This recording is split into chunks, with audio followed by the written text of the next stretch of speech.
We have to make a decision as ordinary working people that we must organize for a political, economic, and social alternative. The limits of this planet are the limits also of capitalism. This is World to Win, bringing you the latest news and analysis from a socialist perspective. This is a far, far more serious crisis. Tens of thousands of people are going out to protest every week. There's a lot to do, and we have a world to win.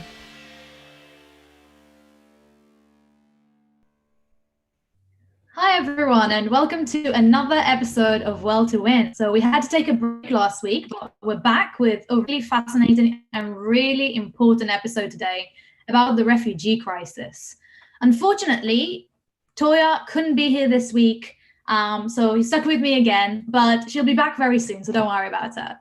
Now, before we start, just please make sure to subscribe to our YouTube channel and also our Facebook page to keep in touch with us and to be notified when we go live again. And of course, start a watch party on Facebook, share the YouTube link with everyone that you know, and help us to get as many people as possible to watch this because it's so important and we have some brilliant speakers today. Now, as you know, we're streaming live right now and our speakers would be happy to answer questions from the audience if you have any. So make sure not to only like and share the stream, but also comment any questions, thoughts you have. And to start you off, I know we have loads of people already from all around the world watching. So why don't you tell us a little bit about where you're tuning in from and what's the situation with the refugee crisis is like there. Now, as you know, the show this week, as I said, is going to be about the global refugee crisis, how it affects the political climate. And we're also going to try to provide a socialist analysis of not only what's happening, but also the dangers and what we can do to fight it. So around the globe, we've seen the refugee crisis develop in recent years, although in mainstream media, we see kind of reports coming in and out in waves. This is an ongoing global crisis that's affecting millions and has clear roots in the system that we're fighting against. So, you know, according to the New York Times, 80 million people around the world are classified as refugees. Asylum seekers or internally displaced. So it's a huge issue that we have to take on and talk about. Now, we have two brilliant guests on the show today. We've got, first of all, Eljeer from an organization in the US. Hey, Eljeer. And we also have Athina from an organization in Cyprus. She's not here yet, but she's going to join us very, very soon. So hopefully we'll hear from her as soon as possible. Now, I'll start off by talking a little about the US. I think it's a really interesting situation there because, you know, a lot of the times when we talk about refugees, we don't really think about the US like that because the US frames it in a very different way to the situation in Europe. So we're seeing in the States, like, you know, it's just a really interesting example of it. We've seen extremely high rates of immigration in the US historically. And also currently, you know, there's this representation of the US as kind of like the land of the free. And so it might be less than instinctive to understand the way that asylum seekers, the way that immigrants are treated in the US, and like combining it with the brutal way the US intervenes in foreign conflict, especially in countries in South and in Central America, where, you know, a large chunk of the refugees to the US come from. It's even more of a cynical kind of approach to immigration. And we've seen talk a lot about immigration during his 2016 campaign and also after and during his presidency. And recently, we've really seen a lot of development in this area. Originally, he was talking a lot about caravans coming from Central America. So I was wondering, Eljeer, can you tell us a little bit about the situation with that in the States right now? Well, with the development since 2016 of Trump taking the White House, this question of immigration has been an ongoing question since the birth of the nation. In fact, particularly those immigrants, those workers who are exploited for their labor, lack key and vital resources just to live and survive. It's really rooted in the fact that global capitalism and US capitalism has destroyed their homeland, has destroyed their national places of birth. We can look at policies like NAFTA, signed in 1994 under Bill Clinton and happily voted on by Joe Biden, the Democratic Party nominee for president, or that of CAFTA, the Central American Free Trade Agreement. These policies has had a powerful and devastating effect on the living standards of the Mexican working class, of the Central American working class, the working class of Latin America, in the United States, and of course in Canada as well. And so when we see that migration taking place to the United States, they're not just traveling for themselves. They're traveling to escape the deep levels of poverty, of income inequality. They're escaping the reality of dictatorial regimes that exist in their homelands that have destroyed their democratic rights and their rights of just living a decent life in their homes. And so what we have seen since 2016, a massive attack by Trump. And we cannot just say this is just Trump.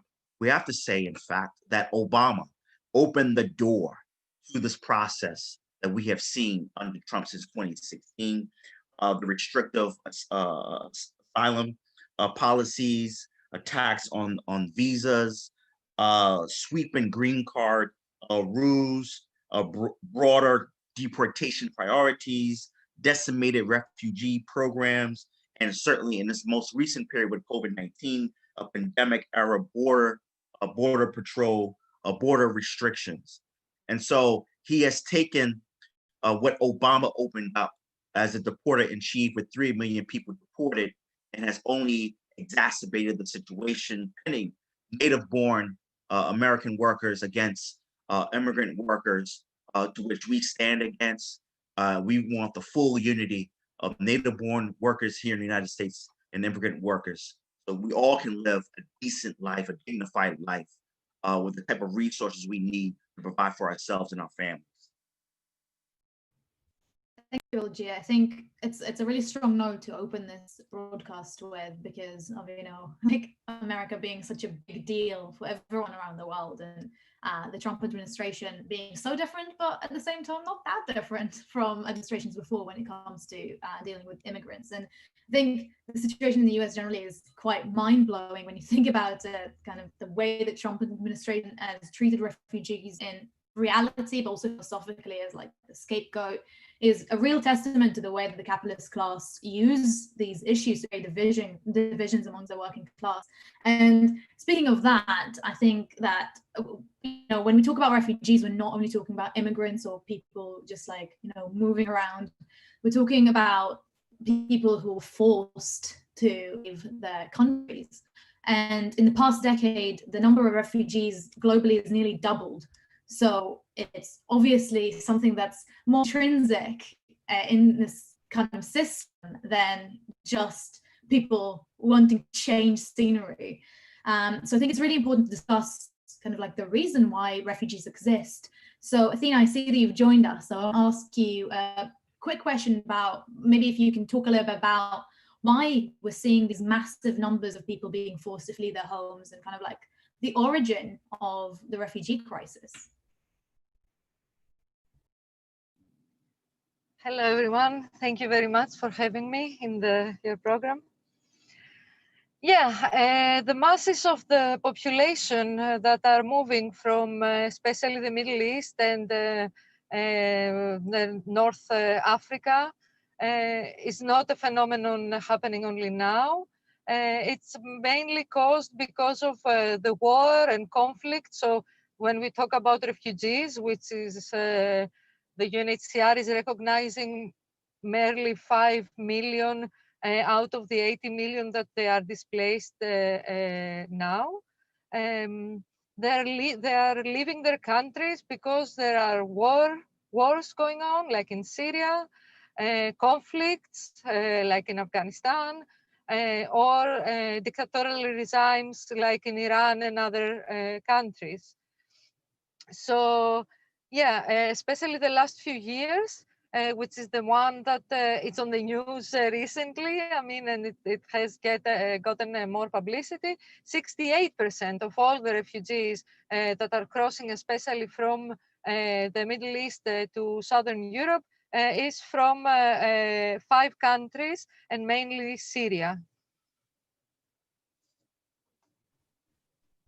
Brilliant. Yeah, I think you explained well the history of the refugee crisis and kind of like where we are at right now. Like we've seen capitalism and imperialism causing so much harm historically and now, and the refugee crisis I think is one of the worst consequences of it.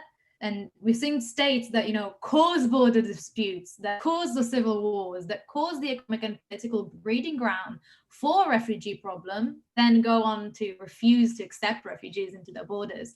And capitalism relies on finding the scapegoat to point the blame towards. And it's really easy, you know, to maintain immigrants, especially refugees, as exactly that through xenophobia and through racism. And I was wondering, specifically about Europe, Athina, can you tell us a little bit about the situation in Europe and kind of like how it's different and how it's similar to the US and the kind of developments in the area? Yeah, it's important to see that the European Union, the last few years, especially after the great waves of the refugees in 2015 started to go from Turkey, especially to Europe, all the measures that they have proposed, what the policies that we would call Fortress Europe, is not at all helping the refugees, but on the contrary, is making them living in very bad conditions, or pushing them to live in limbo or in illegal conditions, in a way having cheap labor for the capitalists in Southern Europe. What we have seen, especially between 2015 and 2016, the years that we had the biggest waves from Turkey and Syria to Europe, what we have seen is that almost 9,000 refugees have died, have drowned in the Mediterranean. At the same time, we see thousands of people being stocked in what they call hotspots. Supposedly they are hospitality structures that their role is to examine the cases and examine their cases and grant asylum to the asylum seekers. But in reality, what it happens in that case is that it stops the problem in Cyprus, in Greece, in Italy, in Spain, in Portugal, in the countries of the Southern Europe, and stops them there in order not to go to the Northern Europe. And the problem there is huge. What we saw, the pictures that we saw from the hotspots in Greece the last few months, in Moria, the conditions in which refugees are living is completely inhuman. At the same time, they have made an agreement with Turkey, the European Union, in order for Turkey to create their own hotspots and keep the refugees there. And at the same time, while Europe, supposedly they are examining the cases of the refugees in the Eastern Mediterranean, in Greece, Cyprus, Italy, the people that they don't accept as refugees, they're sending them back to Turkey. So in Turkey, there are concentration camps, hotspots, supposedly that they keep there the refugees, and they examine their cases in order for them to be forwarded in Europe or not. There, the conditions are also extremely inhuman, and also Turkey is using them as a trigger to the Greek-Turkish conflict that exists for years and threatens European Union and Greece with opening the borders and leaving 4 million almost refugees to Europe. Yeah, I think I completely agree. I think it's also really interesting to understand, like you say, the refugee crisis in the context of global capitalism and the context of, you know, the tensions in the regions that the refugees come from anyway, or come to. And I think that you talked about it a little bit when we talk about kind of refugees. One of the major issues is kind of the conditions of asylum seekers in refugee camps and the way that they're treated. And, you know, these facilities are meant to house refugees on a temporary basis to provide them with basic human needs, but it's not unusual for them to host refugees on a long-term basis. And many of these camps receive government or UN or NGO support, but some of them more like unofficial and receive no support at all, which kind of exacerbates the lack of conditions and support that the refugees have. And on average, there are 11,400 asylum seekers in one refugee camp, but it's uncommon to see camps of over 100,000 people. And according to the UNHCR, the refugee section of the UN, there's 2.6 million people who live in refugee camps around the world right now. Now, the reality in refugee camps is grim. There's often not enough food, not enough water, not to mention, you know, medical support for people who in many cases suffer from extreme mental and physical health issues due to the cause of their escape and also their journey. And this has become particularly problematic in the context of COVID-19. You know, like sanitation is another major issue, and refugee camps have had some bad outbreaks during this pandemic. And I think you talked about a little bit about it. I want to ask you a little bit more about this, Athina. The one refugee camp that I think was in the headlines recently is the Moria camp in Greece, with 12,500 refugees living in the camp, whose official capacity is 3,000. So it's 4 times as many. And the conditions are terrible. Only one water tap for every 1,300 refugees. And as I think we all know, on the 8th of September, the camp burned down, and then there were a few more fires the following days. And it's not the first big fire at a refugee camp in Greece either. So Athina, can you tell us a little bit about the conditions in refugee camps around Greece and kind of more about the fire problem that seems to exist? You know, how are the authorities dealing with it? Is there a working class response to it? Yeah, actually, the conditions, the fire in Moria was actually an accident waiting to happen. I mean, if you imagine that all around Greece, we have 120,000 refugees in several structures. Only in 5 islands near Turkey, we have 40,000 refugees. And as you said, 12,500 of them were living in Moria, in this concentration camp, which only is built to hold only 3,000 people. One tub for every 1,300 refugees, which is tragic, especially in the conditions of the pandemic. 8 hours per day, they have to wait for 8 hours every day in order to receive food.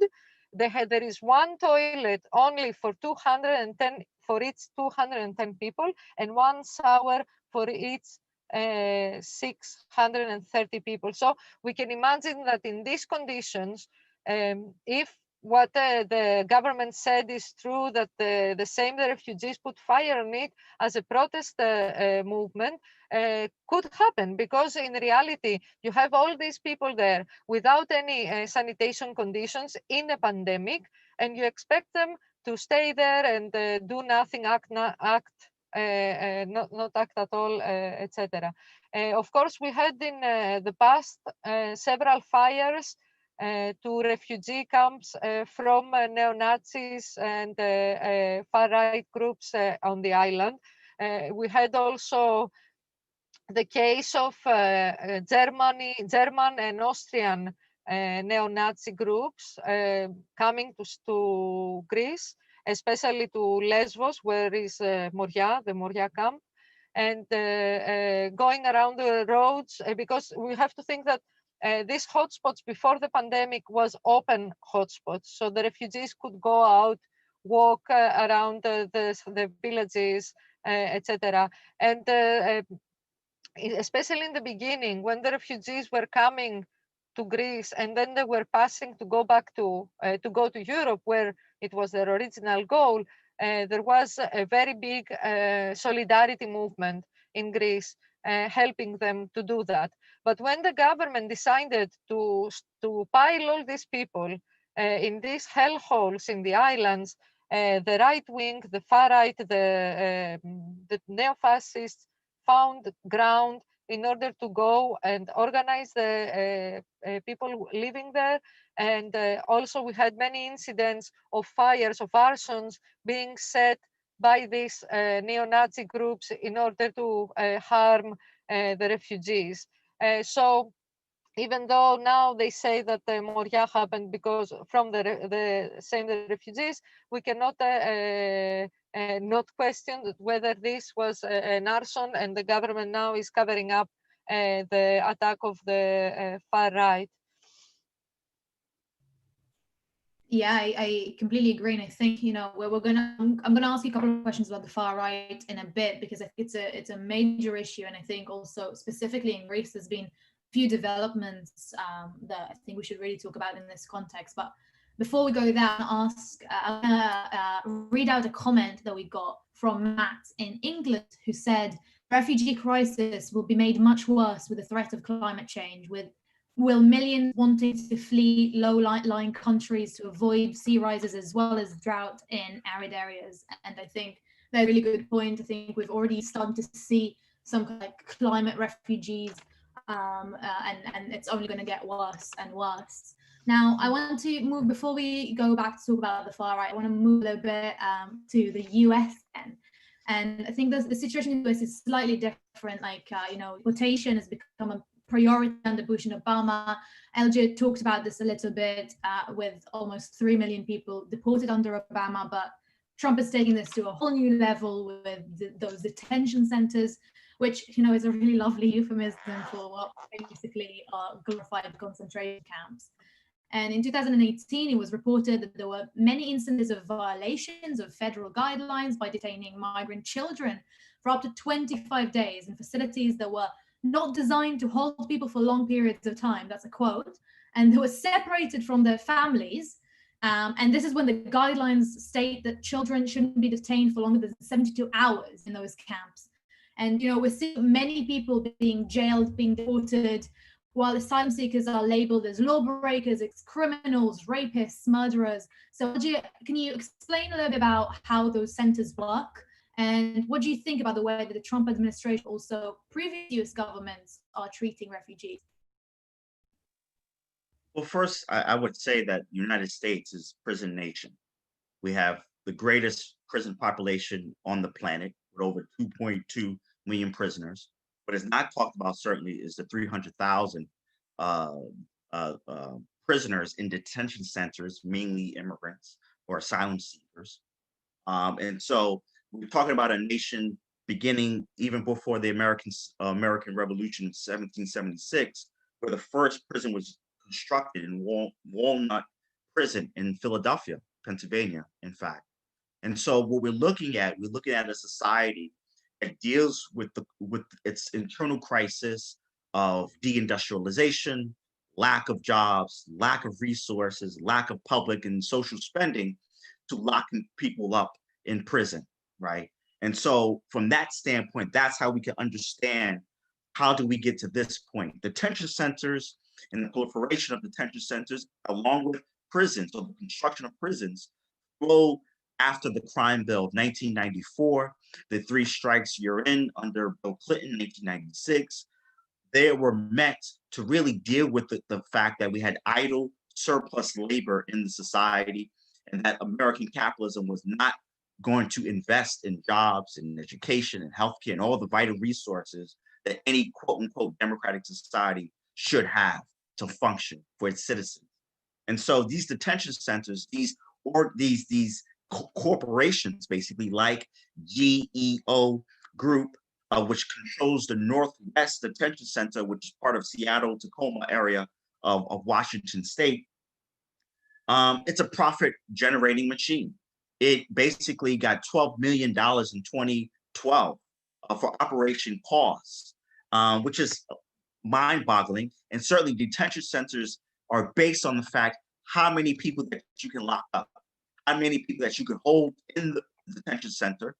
And that's why some of the figures that you highlighted, sister, on how many people are in detention centers that are even going over capacity. It's something that is not only uncommon, but it's more common if we think about a society during the period of World War II, the internment camps of the Japanese American and Japanese in California. So this is not uncommon in American history. In fact, it's a continuum of American history of a prison nation as we are known throughout the world. And the conditions are horrendous. Children being separated from their parents, children being forced to being locked in cages, literally in cages, even families being locked in cages together. No COVID-19 tests, particularly if we're thinking about this particular moment, on top of the fact that the so-called policies and regulations controlling the detention centers are not fulfilled. And the only reason why there's been any spotlight raised on the conditions in the detention centers is because there's been social movements, social struggle, or organizers fighting on this question, along with lawyers and people who defend the families and the children within the detention centers. Yeah, I think this is a really, really good point. Like, I don't think, as we said multiple times during this broadcast already, there's an interest for the capital class to keep those terrible conditions going. So if we're not fighting against it, it's going to stay that way.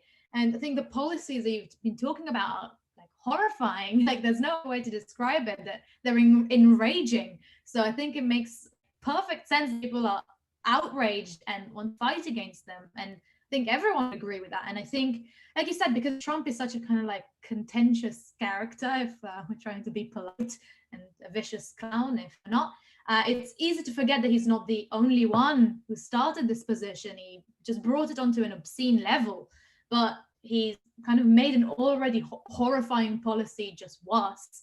And more recently, I think it's interesting to talk about this because we've seen a story break about detention centers where forced hysterectomies were being administered to asylum seekers and immigrants, which I think is yet another outrageous policy that a lot of people have been talking and fighting against now.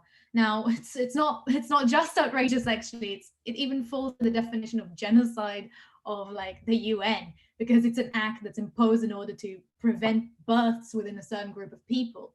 But it's not the only time. It's not the first that the US is kind of like playing around with genocide. We've seen this happen with Black women. We've seen it with Indigenous women. We've seen it with Puerto Rican women. And I was wondering, Eljeer, can you tell us a little bit about the history of the US in this field and kind of like how it relates to the situation today? Well, first, I think it begins with the whole concept of what America is as a society, right? And who's American. And I think what you've described when you mentioned Puerto Rico, between 1930 and 1970, Puerto Rican women were forcibly sterilized, right? They are under colonial conditions. I urge your viewers to read Nelson Dennis' War Against All Puerto Ricans, Revolution and Terror in America's Colony. And he highlights the fact that it is a colony of the United States. And by extension, they have total dictatorial control over society. And that means also dictatorial control over the bodies of its populace, and particularly those of women in particular. We can think of another book by Harriet Washington, Medical Apartheid, the dark history of medical experimentation on Black Americans from colonial times to the present. And so we're thinking of all the different medical procedures that we have that exist in the medical field, and all of them have been used on Black and brown women going back to chattel slavery, to use them as the guinea pigs, to in fact to develop the procedures and the methods of medical procedures like hysterectomies, actually, which is a procedure to deal with non-cancerous conditions that lead to more bleeding and a heavy menstrual cycle in women. And so what we're looking at people who are looked upon in the society as disposable, as unwanted, as not needed in the society. And so with that kind of mindset, you have to have that type of political, economic, and social mindset and cultural mindset to render their bodies as guinea pigs, as experimental vessels for medical procedures. And it is already noted that the women who received within the detention centers these hysterectomies did not need it at all. And in fact, even wrong-sided procedures, even if they had a cyst, they would have their right fallopian tube taken out instead of the left fallopian tube. So we have medical malpractice taking place. We have murder taking place. And this is not being talked about. It's only talked about because a whistleblower came out and said, this is what is happening in the detention centers. So it's a long history of American medical apartheid that has emerged. Even I'll stop on this point, that even in New York City, in hospitals, if you can pay enough, you can get the best care and best suite in the hospital as pre and post surgery after giving birth. But if you don't have the money and don't have the means, and this is in one hospital in New York, white, affluent women will give birth on a different floor. Compare that to Black and brown, working class or working poor women giving birth on another floor. So already the child is being introduced to a level of apartheid, of racism and capitalism, literally in the seconds that they are born.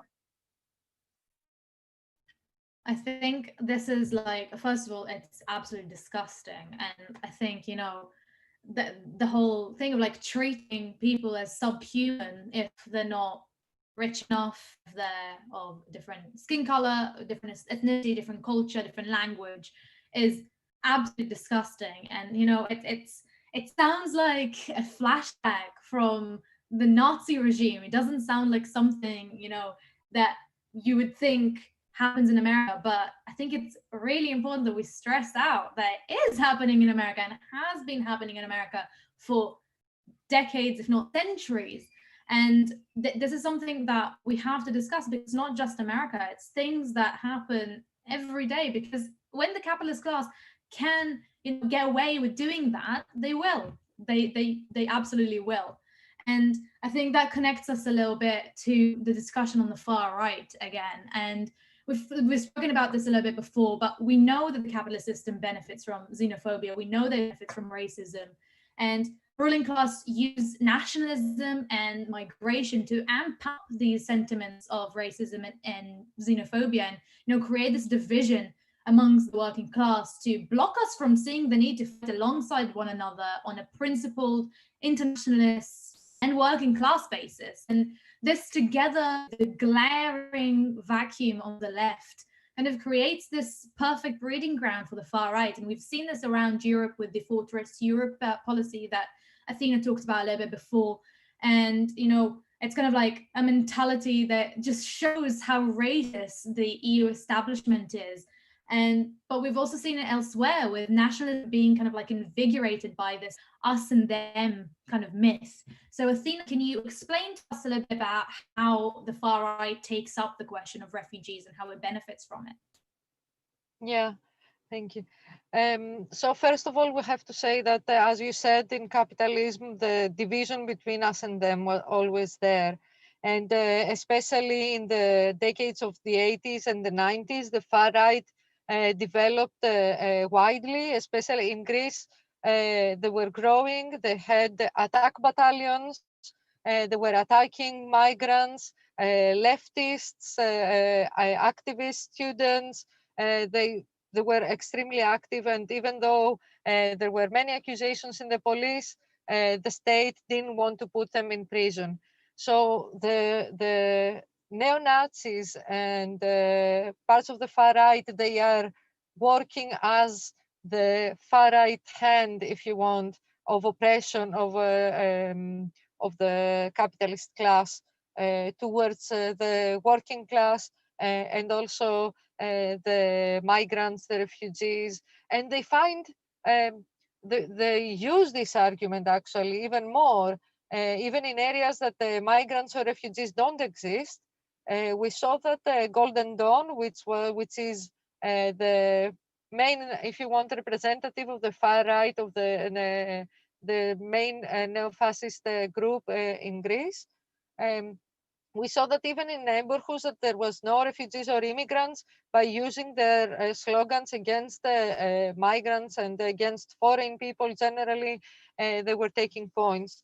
So as I said, they were attacking the head attack battalions for a couple of decades, but the regime, the parties of the establishment didn't want, the governments of the establishment didn't want to put them in prison.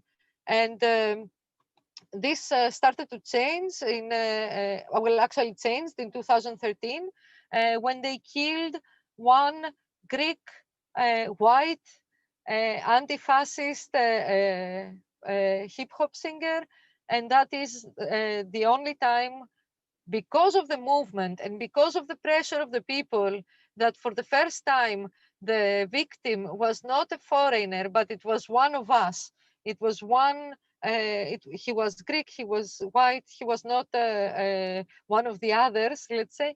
And the movement that this sparkled, that was the time that the government felt the pressure and the need to start to go on a trial, to put the Golden Dawn in a trial. I spent a little bit more time in this because on Wednesday, on the 7th of October, at 11 o'clock Greek time in the morning, the court will announce their verdict on the case of the Golden Dawn. And it's a very important and historical moment of far right and neo-fascism in all Europe, maybe in all the Western world, because the last few years there are a lot of organizations that are being organized in Europe with the same structure, the same method, and the same ideology as Golden Dawn. But not only in Europe, but also there were groups that appeared in the US itself. So it's a very important development, what we will see, and most probably we will have to discuss it in a future program. But so the far right in Greece, other than the attack battalions, the organized attack battalions that they had after 2008, they started to use another method as well. This of the enraged citizens. So whenever in areas that there were many refugees or immigrants, they would send some of their cadres and they would organize the neighborhood, or they would send more of their members, and they would pretend to be enraged citizens that live around in these neighborhoods, and they would demonstrate, or they would occupy neighborhoods, declaring them clean and demanding the refugees or the immigrants to leave from that area. They did it in Athens, in Agios Panteleimonas, and in some other areas. And that was the method that they were using also in the islands that I mentioned before, where the refugees live. So they went, for example, in Chios and Lesbos, in the two biggest islands of the five, they were doing controls on the streets. They were checking the papers of the people that were going around, and they were threatening the refugees that they wanted to go around. So they were organizing fascist patrols. And now we see in several places, especially where the government has announced that they will build new structures, these kind of formations, these kind of movements to appear, but it's not really, I mean, if we see closely who is in the front of these movements, of these enraged citizens, it's not a grassroots movement, but it's mainly an attempt from Golden Dawn to organize and to attack the refugees and the immigrants. Thank you, Athina. I think these are really, really good and important points when we talk about the far right. I think, like you said, you know, the trials of the Golden Dawn are going to be a really important thing that we need to keep on following as socialist activists. And I think it's really, really significant when we talk about fighting the far right. And I think that we had a really, really good question that I want to move on to from Sean in Ireland in the comments. How does the left and socialist movement answer the argument that we should look after our own first? Within this age of a global pandemic and economic depression, genuine working class people could be taken in by this argument, and thus answering it is of importance for anyone fighting for the rights of both refugees and of the working class movement in general, which I think is a really, really good and important point. And I wanted to ask Eljeer, what do you think, how would we answer that? And how can we unite the working class against organizations like Golden Dawn, like the far right organizations everywhere else? I think for our social movements, and certainly for the socialist left, it must be able to articulate a very coherent program, but also provide analysis, provide answers for ordinary working people and the poor and the oppressed. Because in the United States, the rise of the right wing and the hard right flows from the fact that in 2008, 2009, there was an economic collapse, an economic crisis. And there was a short window of time where if we had a functioning socialist left or even leadership that could provide answers, that this crisis did not come from LGBTQI people getting same-sex marriage, or immigrants arriving into the country, or Black people getting certain democratic rights. In fact, this crisis falls on the head of Wall Street, falls on the head of the billionaire class. But unfortunately, there were no forces of that character that could explain what was happening. What emerges, you have the Koch brothers, you have other right-wing forces on Fox News providing answers. And in fact, the answers that they were providing was toxic, was divisive, was racist, xenophobic.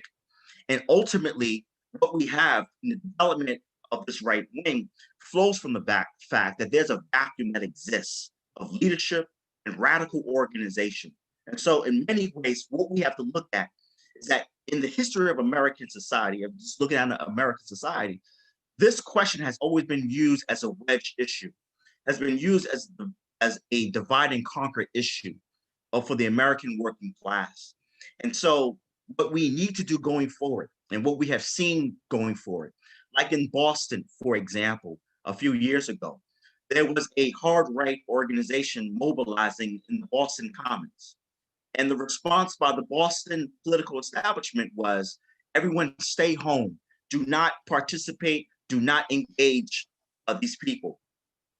The socialists, genuine working people, labor activists, and ordinary working people in the poor said, no, we must stand in unity and speak out and organize and fight back against the hard right. 40,000 people marched to where the hard right was meeting in the Boston Commons. 40,000 dwarfed what the hard right had out there on that particular day. It will take social movements. It will take a political program that talks about Medicare for all, that talks about jobs for all at a living wage, that talks about union rights, that talks about defending the interests of immigrants, democratic, civil, and human rights. And so that, to me, is one of the key questions facing us.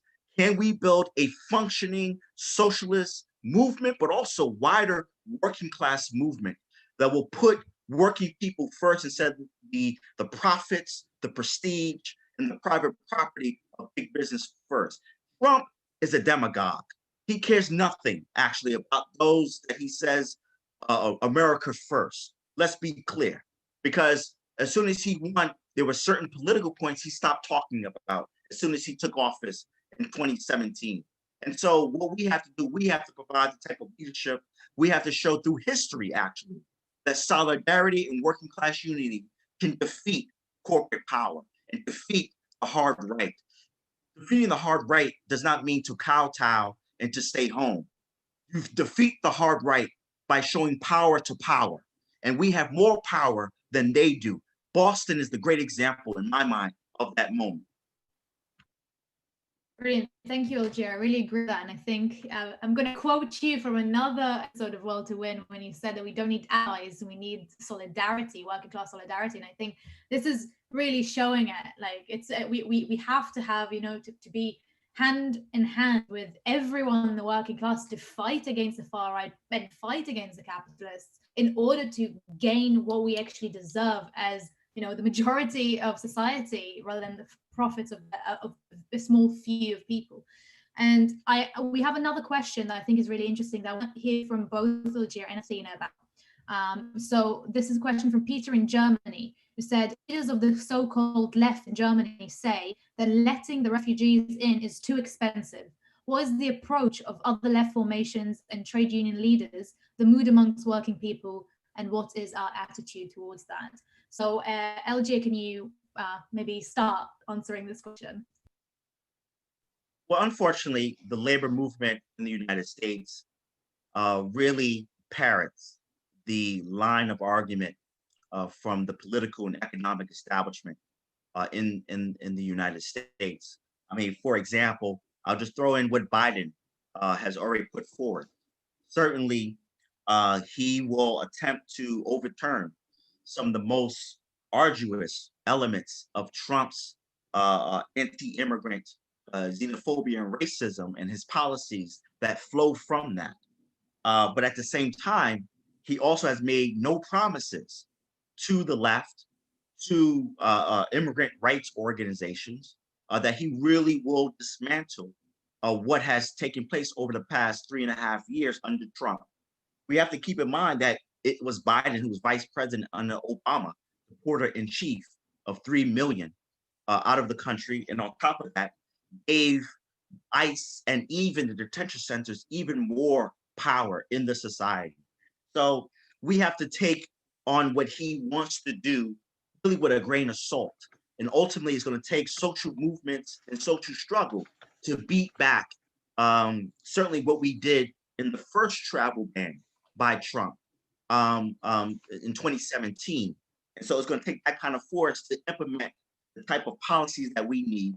And then we have to reverse policy. We have to reverse a policy that demonizes, that criminalizes, that makes our immigrant sisters and brothers disposable underneath this society. And I would say, certainly, we know where all the resources are that can provide everything for everybody. It sits at One Wall Street right here in New York City, where when I'm born and raised. It sits in the mansions or the multiple mansions of Jeff Bezos, who could become the next trillionaire in world history. So the wealth is there. We have the resources to provide for everybody, no matter who's in the country and outside the country. The question is, we don't have political power. And that's the question that has to be posed. And so if Joe Biden does win, this is a key question that he's going to have to confront, along with COVID-19, along with racial oppression, alongside the economic meltdown that we're living through right now. So the left and the labor movement has to begin to think of solidarity, of working class unity, and think in terms of not being junior partners of capitalism, but in fact, partners with the entire international working class and poor. Brilliant. I think this is a really, really good answer to that. And I think this also, like, it's a good question that talks about, a lot of areas in the world. And I think this kind of position that Peter was talking about of not enough for everyone, we need to prioritize, is a really big question everywhere. So I want to hear very briefly from Athina about this too. What do you think kind of like the approach to this attitude is? Yeah, this slogan was used from the far right and is still being used from the far right, both in Greece and Cyprus, in any occasions that first we have to take care of our own, raising in that way also nationalism, and then maybe taking care of some of the poor, etc. I mean, that would be the mildest far right, isn't it? I mean, not the fascists. But the thing is that when they say that we will take care of our own, we have to see in what conditions our own lives and how the way that the refugees or the migrants are treated influences the way that our own lives. After the crisis hit in 2007, 2008 in Greece, the situation in Greece was terrible. The salaries were cut. There was huge unemployment. And as Eljeer said, in reality, the left left a very big, huge gap because they were saying that they were putting all their pressure to make the Troika, to explain to Troika or to negotiate with Troika how to fix our problems. At the same time, we always had refugees and immigrants in Greece, and they were mainly doing jobs that were extremely low paid. They were hugely exploited from the Greek capitalists. And this situation created conditions that the migrants and the refugees, they were getting less than half of the money that the Greek workers were taking. So here comes Golden Dawn during the crisis saying, we don't have enough for the foreigners, all the foreigners out, and at the same time building agents, work agents, and proposing to the Greek workers to work with 1/3 of the salary of the wage that they were taking before crisis in order to work in these positions where the refugees and the immigrants were working. So in reality, the far right, the fascists, they were supporting the attack that the capitalists were doing to the living standards of the local population, of the local working class. And they were, if you say, normalizing it as this is what it is. Stopping any reaction towards the capitalists, the establishment, Troika, that was responsible, and the same the EU that was responsible for the crisis in Greece and Cyprus later. So I want to respond to the comment that was that will be very expensive for Europe if they take all the refugees. I want to say for the working class, in reality, if all the refugees are accepted, they are granted asylum and they are granted their legal rights, so they have equal rights in work, in health insurance, in education, in housing, then there will not be exploited, and they would not give the alibi for the capitalist bosses to lower the wages. So in reality, for the working class of Europe, it's a win, it's a victory. I mean, it's a better situation because then they will be able to fight in equal terms with solidarity with each other, foreign and local workers, to fight for better wages, for better working conditions, for better living conditions, health system, etc. But also I want to mention that if we have to think in the whole process today that they're trying to keep the refugees out of Europe, that they're trying to build the hotspots, etc. We have to understand how much money they are there at stake. They need money for the army, for Frontex and from the special units that are blocking the borders. They need money for the hotspots. They need money for all the hospitality structures, etc., migration, etc. So if we could redirect all this money, and if we add to that the money that they pay for the regular army that is being used in the case of Greece in the borders with Turkey, if we would redirect all this money back to the society and give it to the health system, to the educational system, to housing, to make better better conditions, living conditions for all, then we would definitely not lose money out of the accepting all the refugees and granting them asylum and granting them their legal rights, which are now violated day by day. It's more profitable for us, working class and youth, for the mass of the society, and it's more expensive for us to keep them, and more, I mean, it takes from our money that we could have to have better welfare and better conditions to stop them to and make them live in these horrible conditions in the borders. So it's not actually, it's a positive. I mean, it's a positive at the end of the day step to grant them their rights and grant them asylum. Completely agree. I think it's a really good point. Like, we're not talking about refugees from a moralistic perspective. We're talking about refugees from a material working class perspective of, you know, international solidarity, and seeing that it's all lies, saying that it's more expensive is a lie. And I think, you know, with the context of COVID-19, the climate crisis, economic depression that's unrivaled in magnitude, unemployment rates that are skyrocketing, and kind of like a seeming lack of genuine political alternative, working class people are really looking for ways to explain and to fight back against those issues that they're faced with. And the far right feeds off of it.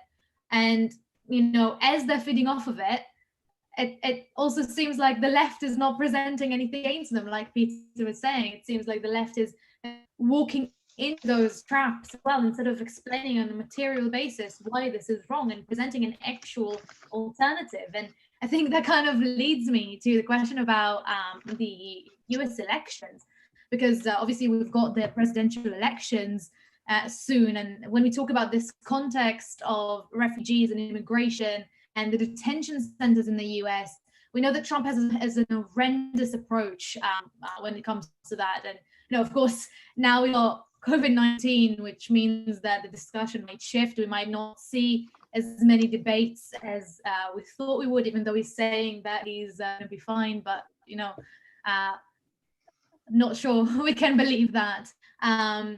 But I think it's kind of like an important question to ask. First of all, like, you know, whether Biden wins, like if Biden wins, does that mean that this problem will be solved in the US? And I was wondering, Eljeer, can you tell us a little bit about Biden's approach and whether Biden can stop detention centers, and does he even want to?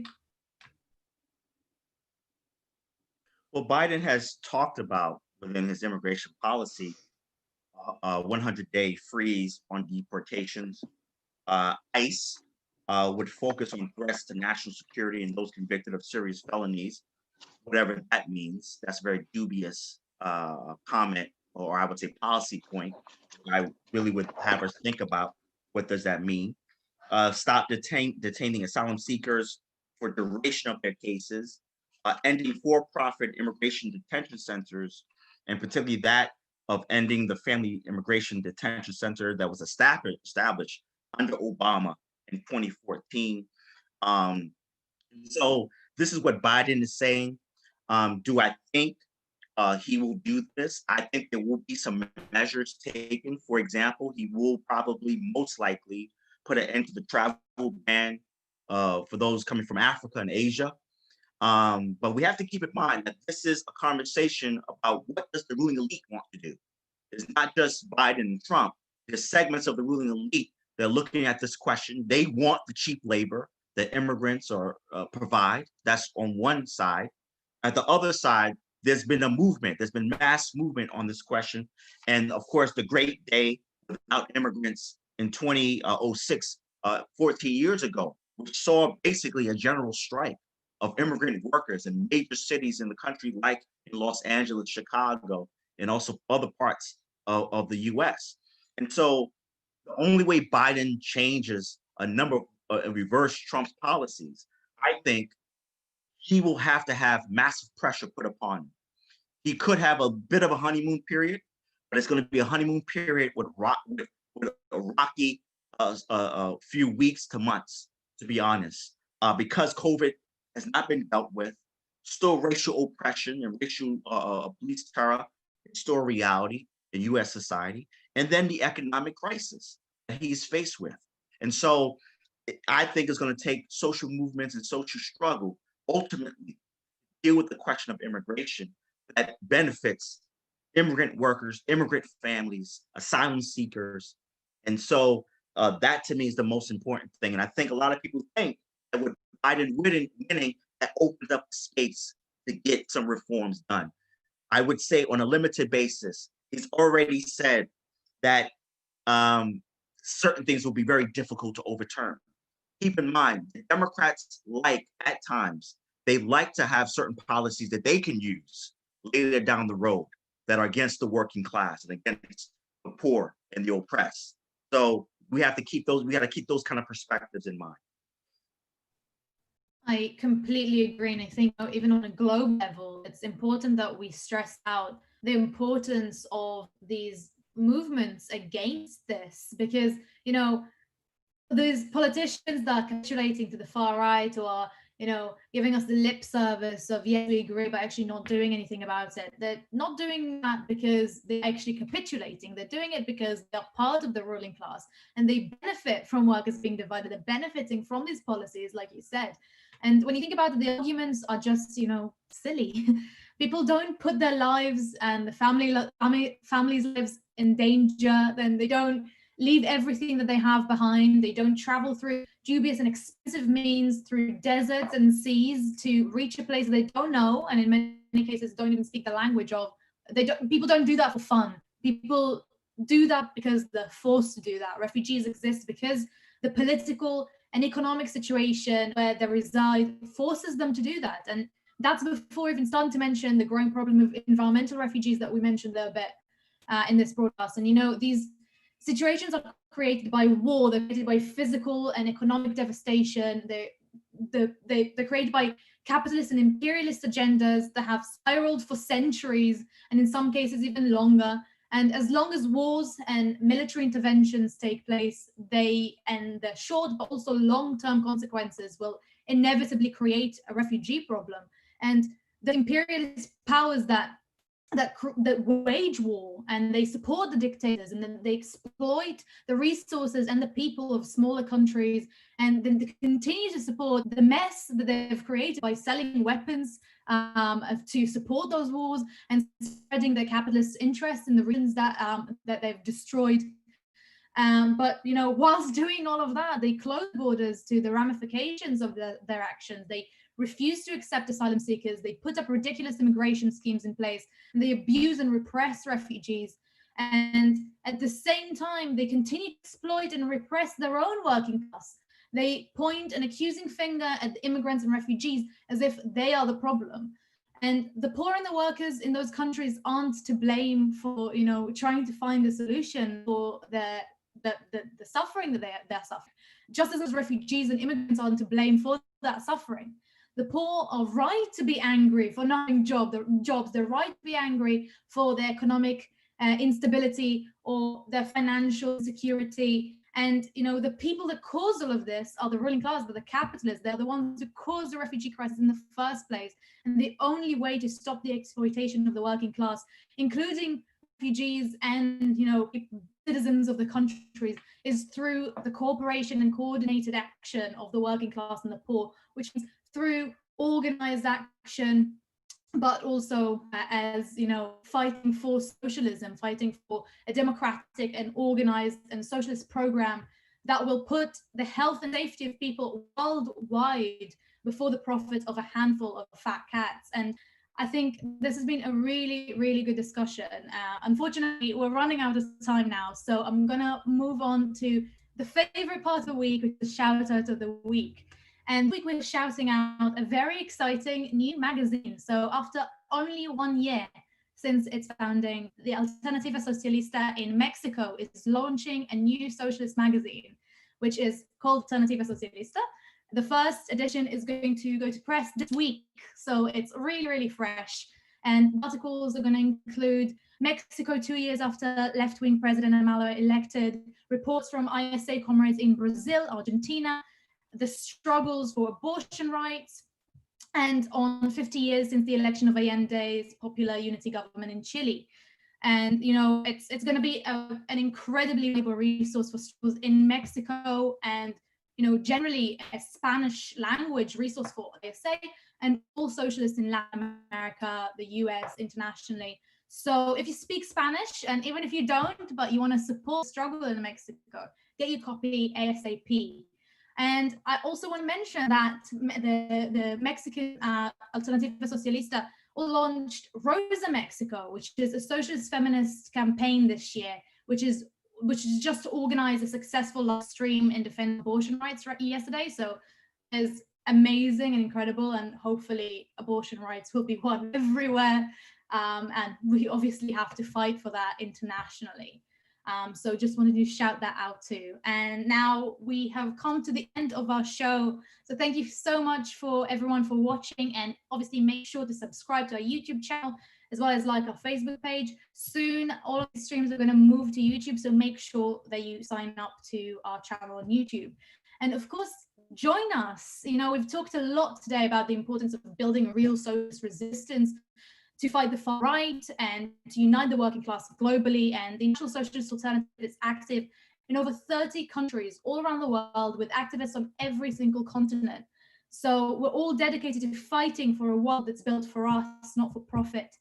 So no matter where you're based, if you liked what you've heard today, please make sure to go to internationalsocialist.net and fill out our sign-up sheet. Let's fight together. So I hope you enjoyed watching, and see you next week, same time, same place. Bye-bye.